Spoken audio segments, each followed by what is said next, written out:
warplanes set out to launch a preemptive strike on Egypt's air fleet. In less than 35 minutes, Israel reached its destination. Within minutes, more than 400 Egyptian combat planes were destroyed. 75% of the largest air armada in the Middle East was gone. In the week that followed, Israel launched a three-front campaign against enemy forces triple its size. By the end of the Six-Day War, Israel captured territory including the Sinai Peninsula, Gaza Strip, West Bank, Golan Heights, and Old City of Jerusalem. Broadly speaking, Americans were impressed. David had defeated Goliath in a moral fight for independence. At least that's how our press reported it. Evangelical Christian Americans were particularly excited about this win. They'd always been down with Israel because, like I said, since in the Bible, God promised land to Abraham, that's basically a real estate contract. Evangelicals were also stoked to regain access to Old Jerusalem, where worship had previously been heavily restricted. A Washington Post journalist challenged the religious awe that many felt about the Six-Day War. Working as quickly as the Lord of Genesis, Israel recreated the Middle East in 6 days. To this day, evangelical support for Israel remains strong. But let's not pretend this is all about religion. According to political scientist Steven Spiegel, Richard Nixon was the first president to see Israel as a strategic asset. In 1971, he increased military aid from less than $100 million annually to more than $300 million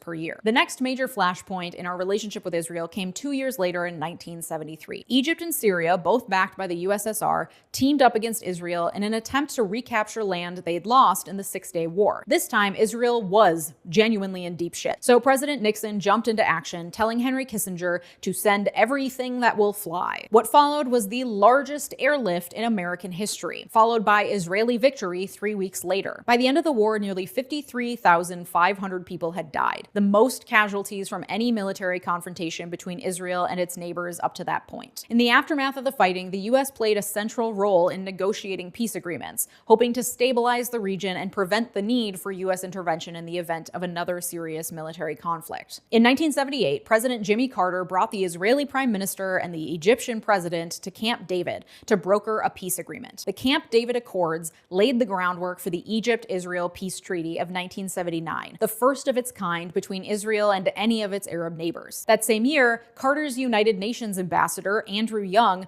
was forced to resign after it became known that he had concealed a meeting with a representative of the Palestine Liberation Organization, or PLO. Young was too hip for the room, frankly, and according to the Washington Post, in just 5 months on the job, Young had become a controversial figure for his off-the-cuff comments about how Cuban troops were a stabilizing force in Angola, and how the British, the Russians, the Swedes, and the people of the New York City borough of Queens were racist. He was summoned by the president after telling Playboy magazine that Richard Nixon and Gerald Ford were in fact racists. Young